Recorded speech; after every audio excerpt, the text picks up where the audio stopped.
Baiklah, bismillahirrahmanirrahim. Assalamualaikum warahmatullahi wabarakatuh. Selamat pagi semua teman-teman. Oke, selamat berjumpa kembali di video pembelajaran Data Analytics dasar yang menggunakan R Studio. Nah, seperti yang sudah dijanjikan pada serial video tutorial sebelumnya, bahwa video tutorial kali ini kita membahas sebuah tema, yaitu tentang bagaimana kita bisa memahami fitur-fitur atau bagian-bagian dari user interface RStudio itu sendiri. Karena kita tahu ya, antara satu text editor atau satu IDE dengan IDE yang lain itu biasanya memiliki fitur-fitur atau bentuk layout yang berbeda. Nah, tentu kita perlu berkenalan terlebih dahulu dengan user interface RStudio ini agar kita lebih familiar dan lebih nyaman dalam menggunakannya. Oke, teman-teman, itu akan kita bahas dalam pertemuan kali ini. Kita akan membahas fitur-fitur seperti konsol, ya, apa itu konsol, apa itu R-script, apa itu tab environment, history, dan tab file gitu ya. Kita akan mempelajari fitur-fitur penting tersebut. Oke, langsung saja kita mulai ya. Oke, nah ketika teman-teman baru membuka RStudio ya, kurang lebih tampilannya akan seperti ini. Ya, tidak sama persis tapi ya kurang lebih seperti ini bentuk layoutnya gitu. Teman-teman akan memiliki satu buah area konsol di sini, ya. Ini area konsol.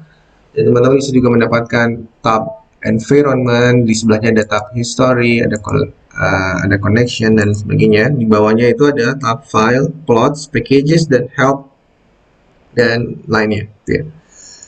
Nah teman-teman, um, user interface dari RStudio itu bisa kita atur ya lebarnya seperti ini. Ini pun bisa kita atur. Silakan teman-teman menyesuaikan seperti apa yang teman-teman kehendaki tentunya. Oke, nah di sini environment-nya sudah ada beberapa gitu, sudah ada beberapa nilai dan bisa jadi teman-teman memiliki tampilan yang berbeda ataupun sama sekali belum ada listnya gitu ya. Nah ini akan saya hapus ya, clear, yes. Lalu di tab history juga ini kita bisa hapus ya agar semuanya bersih ya. Ini pun di bagian konsol itu kita bisa bersihkan ya dengan perintah Ctrl L. Sekali lagi, membersihkan layar konsol itu bisa kita lakukan dengan perintah Ctrl L. Oke, kita akan bahas dulu yang pertama adalah konsol. Apa itu konsol, teman-teman? Konsol adalah sebuah layar atau kanvas yang bisa kita gunakan untuk mengetikkan kode program. Prinsipnya seperti itu ya. Nah, untuk bisa mengetikkan kode program pada RStudio itu bisa dengan dua cara, teman-teman. Bisa melalui konsol, dan satunya lagi nanti akan kita bahas kemudian, yaitu bisa melalui RScript. Perbedaannya akan saya sampaikan secara ringkas, yaitu jika konsol itu kita bisa mengetikkan secara langsung, dan setiap kali kita mengetikkan baris program, kita enter, kita akan bisa melihat outputnya. Dan ini bersifat sementara. Ya, jadi tidak tersimpan dalam sebuah file, gitu ya. Artinya bisa saja hilang pekerjaan kita, gitu ya, karena tidak tersimpan. Oleh karena itu, konsol biasanya akan digunakan ketika kita hanya ingin sekedar latihan, mencoba fitur-fitur atau function-function, ataupun bahkan melakukan proses debugging. Namun, mengetikkan kode program di konsol ini tidak disarankan jika teman-teman mengerjakan sebuah project yang cukup besar, gitu ya. Jadi teman-teman pasti membutuhkan project itu bisa disimpan ya, dan suatu saat akan dibuka kembali, dan itu tidak dilakukan melalui konsol tapi melalui RScript. Oke, itu perbedaan mengetikkan program melalui konsol dan RScript. Kalau RScript bisa kita simpan, suatu saat bisa kita buka kembali gitu ya. Nah, namun karena awal-awal ini kita hanya latihan yang sifatnya simple-simple gitu ya, jadi kita akan lebih sering mungkin menggunakan konsol gitu ya. Namun ketika nanti sudah sampai ke tahapan project yang sedikit kompleks, barulah kita akan menggunakan R-File. Ya, kita akan berkenalan langsung dengan R-File. Tapi jika teman-teman merasa latihan pun saya butuh untuk disimpan Pak sebagai jejak pembelajaran saya, silakan. Itu sangat baik, teman-teman bisa menggunakan RScript. Simpan di file-filenya secara terorganize dengan baik sehingga teman-teman bisa melihat jejak pembelajaran teman-teman, itu nggak ada masalah ya. Oke, kita akan bahas konsol terlebih dahulu ya. Tadi apa? Cara membersihkannya dengan Ctrl L. Ya. Nah, kita akan sedikit berkenalan ya dengan konsol ini. Pertama kita akan tuliskan Hello World. Setiap kali kita belajar bahasa pemrograman, pertama kali kan biasanya kita menuliskan Hello World gitu ya. Tuliskan di sini print. Nah, ini akan muncul sebuah autocomplete fitur ya. Jadi ketika kita baru mengetikkan beberapa huruf, RStudio sudah menawarkan rekomendasi atau autocomplete fitur. Dia akan mendeteksi kira-kira kita akan mengetikkan apa gitu. Jadi kita bisa pilih, tidak harus mengetikkan semuanya. Ya, ini sangat memudahkan kita tentunya, terutama jika kita akan mengetikkan function-function yang panjang gitu ya. Dan jika kita ketikkan manual, bisa saja kita salah ketik gitu ya, dan error. Akan lebih meminimalkan error ya, potensi salah ketik gitu apabila kita bisa memilih langsung melalui fitur ini. Sebagai contoh, ini saya pilih print. Lalu saya ketikkan di sini hello RStudio. Nah, seperti yang sudah disampaikan tadi, jika kita mengetikkan kode program melalui konsol, begitu kita enter, kita bisa melihat output ya ini. Ini outputnya ya teman-teman. Hello RStudio. Dan apa yang kita ketikkan di sini ya, itu akan terekam dalam sebuah media penyimpanan yang bisa kita lihat melalui tab history. Yaitu ini adalah rekam perintah-perintah apa saja yang pernah kita ketikkan, baik itu di konsol maupun di RScript, akan terekam di history. Tentunya akan memudahkan kita bila kita seperti tadi ya, mengetikkan kode program cukup panjang dan berulang, kita tidak perlu ketik ulang, tinggal cari di sini lalu kita copy paste gitu. Ya, seperti itu ya manfaat dari tab history. Dan tentu tab history juga memudahkan kita dalam melakukan proses debugging gitu ya, mencari error dan sebagainya. Oke, itu tentang konsol. Berikutnya adalah R file atau R script. Sudah dijelaskan di awal tadi bahwa kita mempunyai dua buah cara untuk bisa mengetikkan kode program. Yang pertama melalui konsol ataupun melalui R file. R file juga sering disebut R script gitu ya. Nah, bagaimana cara menampilkan R script atau R file ya? Kita bisa menambahkan di sini teman-teman file, new file, R script. New file. Oh. Oh my. Ini kita bisa lakukan lewat sini saja, ya sama aja. Nah, kita bisa melihat muncul satu buah file baru atau file R baru atau script baru bernama untitled 1. Kenapa namanya untitled? Karena memang kita belum melakukan proses penyimpanan dan belum menentukan akan kita simpan dengan nama apa. Jadi untitled itu menunjukkan bahwa file ini belum disimpan, gitu ya. Apa akibatnya kalau belum disimpan? Ya suatu saat jika kita tutup programnya dan kita belum menyimpannya, maka pekerjaan kita akan hilang dan tidak bisa kita buka kembali. Oleh karena itu, kita sebaiknya menyimpan file ini atau script ini. Dan dia secara otomatis teman-teman akan tersimpan di dalam working directory kita, di mana penjelasan tentang working directory ini sudah dibahas di modul 2 topik 1. Jika teman-teman ada yang lupa tentang konsep working directory, silakan akses video tutorial tersebut ya, video modul 2 topik 1 ya, working directory. Dan di sini kita bisa melihat working directory kita ada di Data Analytics Lab, sehingga ketika file ini kita simpan, file lalu save as, dia akan langsung merujuk ke working directory kita, Data Analytics Lab. Mari kita simpan dengan nama program pertama.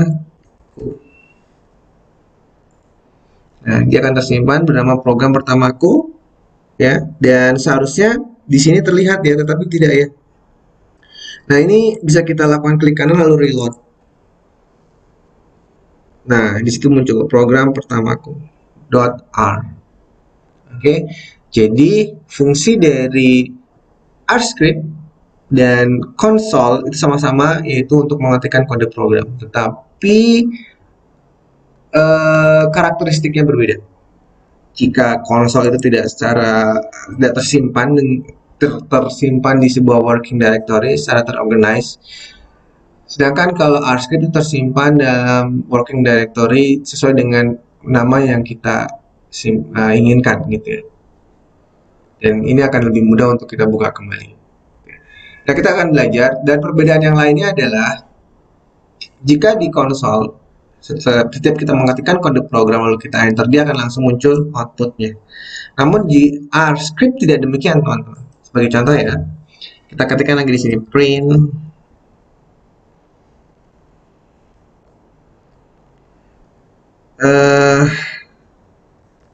teks pada RScript. Oke, ini yang pertama, kita enter. Lihat, dia tidak akan langsung melakukan proses compile atau mengeksekusi program. Tidak ada outputnya nih. Lalu yang baris kedua juga saya coba tambahkan saya akan coba tambahkan satu buah baris statement lagi, yaitu teks kedua pada RScript. Oke, ini pun tidak tereksekusi, ya, tidak ada hasilnya. Oke. Nah, bagaimana cara mengcompile agar kita bisa mendapatkan hasilnya? Cara mengcompile-nya ada beberapa cara. Cara yang pertama adalah mengcompile satu persatu baris. Lalu cara yang kedua adalah mengcompile keseluruhan baris. Nah, kita akan belajar yang pertama, bagaimana cara mengcompile baris per baris. Ya, kita tentukan dulu baris mana yang ingin kita compile terlebih dahulu. Jika kita letakkan kursor kita di sini, maka yang akan di-compile ada baris yang pertama. Jika kita menempatkan kursor kita di yang kedua, maka yang akan di-compile baris yang kedua. Sebagai contoh, baris yang kedua ini ya, kita letakkan kursornya di belakangnya. Lalu kita tekan perintah run. Jadi perintah run hanya akan mengeksekusi baris di mana kita meletakkan kursor. Run ya, nah itu ya. Teks kedua pada RScript, lihat itu ya hasilnya. Teks pada RScript-nya nggak muncul kan? Ya, jadi langsung yang kedua, gitu ya. Yang pertama tidak di-compile, tidak dieksekusi karena tadi kita meletakkan kursor kita di yang kedua. Nah, jika kita meletakkan di yang pertama, tentu yang akan di-compile sekarang adalah yang pertama. Nah, ini teks pada RScript. Jadi sekarang hasil compile-nya justru yang pertama itu di baris kedua hasilnya gitu ya, karena di compile-nya belakangan gitu. Nah, bagaimana jika kita ingin menghasilkan semuanya gitu, tidak satu persatu? Bisa saja ya, kita misalkan tambahkan satu lagi deh ya. Print. Ini teks ketiga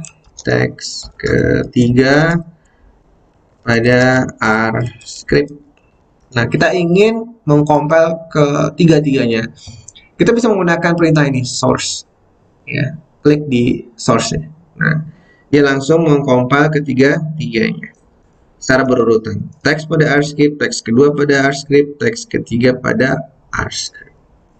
Nah, itu adalah bagaimana kita bisa mengcompile kode program kita pada RScript. Ya. Dan kita juga udah belajar bagaimana cara mengcompile-nya dengan dua cara, satu persatu melalui tombol run dan keseluruhan melalui source. Oke, mudah-mudahan itu bisa dipahami ya.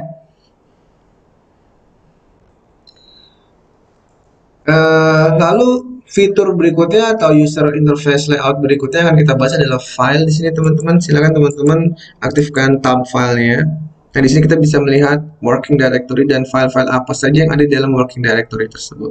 Ya, mungkin agak berbeda karena saya sudah memiliki beberapa file, teman-teman mungkin baru punya satu gitu ya. Nah, itu nggak ada masalah. Yang jelas bahwa tab file ini adalah digunakan untuk bisa melihat file-file apa saja yang ada dalam sebuah working directory. Seperti itu ya, secara singkat tab file penjelasannya seperti itu. Nah, berikutnya kita akan berkenalan dengan sebuah fitur yang sangat penting di sini, yaitu environment, tab environment. Nah, silakan aktifkan tab environment ya. Kita bisa melihat di situ belum ada sama sekali ya Apa sih fungsi dari tab environment ini? Tab environment adalah sebuah fitur ya yang akan memperlihatkan list variabel dan nilai yang ada dalam variabel tersebut yang sudah pernah kita deklarasikan atau sudah pernah kita buat gitu. Dan karena di sini masih kosong, artinya kita belum mempunyai satu buah variabel pun dan kita belum juga memberikan nilai ya. Bagaimana memberikan nilai variabelnya aja nggak ada gitu. Artinya di sini masih kosong, belum ada satu buah variabel pun. Nah, mari kita sekarang lihat, kita buat variabelnya ya. Terserah teman-teman akan mengetikkan melalui R file agar tersimpan atau konsol gitu. Saya akan melalui konsol saja. Misalkan kita akan membuat sebuah variabel bernama nama siswa gitu ya. Kita buat di sini nama siswa. Nama siswa. Ya, pendeklarasian variabel di R itu apabila memiliki dua buah kata dihubungkannya menggunakan tanda titik ya. Ini convention ya. Ya mungkin sedikit berbeda dengan bahasa-bahasa pemrograman lainnya. Ada yang menggunakan camel case, ya tidak ada pemisalnya tetapi huruf keduanya atau kata keduanya itu menggunakan huruf besar. Ada yang juga menggunakan penyambungnya underscore gitu ya. Tapi pada R konvensinya seperti ini. Jika dua buah kata kita gabungkan menggunakan titik. Walaupun jika kita menggunakan camel case ataupun underscore itu tidak akan berakibat error. Ya tetap bisa. Ya tapi secara convention rekomendasinya seperti ini teman-teman. Menggabungkan dua buah atau lebih kata menggunakan titik gitu ya. Nah, kita mendeklarasikan sebuah variabel bernama nama siswa, lalu kita berikan sebuah nilai pada nama siswa tersebut, misalkan adalah Son Goku. Ya. Ingat karena nilainya adalah sebuah teks, maka teks itu harus di-update dengan double quote. Ya. Artinya, kita mendeklarasikan sebuah variabel bernama nama siswa dan nilainya yang ada dalam variabel tersebut adalah Son Goku. Ya, nanti akan ada pembahasan khusus tentang variabel ya, jangan khawatir. Ini kita enter, maka kita bisa melihat di sini teman-teman di tab environment kita yang tadinya kosong muncul sebuah variabel baru bernama nama siswa dan nilainya adalah Son Goku. Ini sangat memudahkan kita ketika kita ingin memeriksa nilai-nilai pada variabel-variabel yang sudah kita deklarasikan. Pada program yang cukup kompleks, kita akan bekerja dengan banyak variabel dan kadang-kadang pendeklarasian variabel itu sudah berkali-kali di reassign dengan nilai yang berbeda-beda. Nah, kita bisa melihat nilai terakhir melalui tab environment. Sebagai contoh, jika nama siswa ini ya kita update nilainya dengan nilai yang lain, misalkan Bizita gitu ya. Maka yang tadinya Son Goku juga akan berubah menjadi Bizita ketika kita enter. Nah, seperti itu. Jadi, sekarang kita bisa melihat dengan mudah. Saya punya variabel bernama nama siswa. Terakhir nilainya apa ya? Kita bisa lihat lewat sini gitu ya. Karena ini kan bisa saja dia penuh gitu ya. Sehingga daripada kita scroll, cari ke atas, cari ke bawah gitu ya. Lalu kita melihat di sini gitu ya. Oke, nah itu tentang environment, tab environment. Dan tadi juga kita sudah mempelajari tentang tab history. Jadi di sini adalah perintah-perintah yang sudah pernah kita ketikkan, baik itu melalui R script maupun konsol. Ya. Oke, inilah penjelasan tentang UI atau user interface dari RStudio secara general, secara umum ya. Dan sambil jalan nanti kita akan lebih detail menerangkan fitur-fitur lainnya ya ketika kita sudah membutuhkannya gitu ya. Daripada kita jelaskan semua fitur tapi tidak kita gunakan nanti juga mudah lupa ya. Mendingan kita jelaskan ketika kita membutuhkannya sambil jalan saja. Nah, itulah penjelasan kita di modul 2, topik 2 ini, yaitu tentang user interface RStudio. Saya harap teman-teman sudah bisa mulai familiar dengan tampilan atau layout dari RStudio ini. Berikutnya, teman-teman akan ada tugas lagi ya. Tugasnya seperti ini, teman-teman. Kerjakan tugas modul 2 topik 2 sesuai dengan instruksi di bawah ini. Saya jelaskan ya. Nah, di sini teman-teman diminta untuk mengatur working directory pada lokasi D Data Analytics Lab. Lalu tambahkan sebuah R file dengan format nama mahasiswa, NIM, dan modul 22. Jadi sesuaikan dengan nama mahasiswa teman-teman masing-masing, lalu NIM-nya berapa, lalu tambahkan modul 2, modul 2 underscore 2. Lalu pada R file, ya deklarasikan sebuah R file itu sama dengan R script ya. Jadi teman-teman tolong nggak usah jangan sampai bingung ya kalau saya ketikkan R file itu ya maksudnya R script sama aja gitu. Pada R file atau R script deklarasikan sebuah variabel bernama nama mahasiswa ya dan NIM mahasiswa. Jadi deklarasikan dua buah variabel yaitu nama mahasiswa dan NIM mahasiswa. Oke. Dan jika teman-teman ingin menggunakan cara seperti ini, merubah namanya sesuai dengan convention boleh ya, seperti ini. Menggabungkannya dengan titik. Nah, seperti itu boleh ya. Lalu berikan nilai masing-masing variabel sesuai dengan nama dan NIM teman-teman ya. Lalu seperti biasa tampilkan screenshot hasil proses pengerjaan dan upload screenshot tersebut dan langkah-langkah pengerjaannya melalui Learning Management System Indigo atau e-learning ya. Nah, itulah tugas yang harus teman-teman kerjakan modul 2 topik 2. Oke, jangan lupa nanti di e-learning juga ada tes formatif pilihan di Anda 10 soal yang teman-teman harus kerjakan. Ya, jadi di setiap modul itu minimal akan ada 2 topik. Dan setiap topik akan ada tes mandiri seperti ini. Dan setiap modul akan ada tes formatif. Jadi kalau tes mandiri disesuaikan dengan banyaknya topik. Kalau tes formatif hanya akan ada satu di setiap modul. Oke, ya. Itu pembahasan kita tentang modul 2 topik 2. Mudah-mudahan teman-teman bisa memahaminya dengan baik dan saya harap teman-teman juga secara aktif mencobanya ya, melakukan eksperimen menggunakan R Studio-nya masing-masing agar lebih cepat, lebih bisa familiar menggunakan R Studio. Oke, di pertemuan berikutnya, di video tutorial berikutnya, kita akan mempelajari tentang konsep dasar atau fundamental atau basic ya tentang bahasa pemrograman R. Ya, kita akan mempelajari bagaimana cara membuat variabel, apa itu tipe data, ya, dan bekerja dengan vektor dan sebagainya. Ya, kita juga akan mempelajari nanti bagaimana cara membuat matriks. Ya, ini penting ya matriks ini karena vektor, matriks gitu, lalu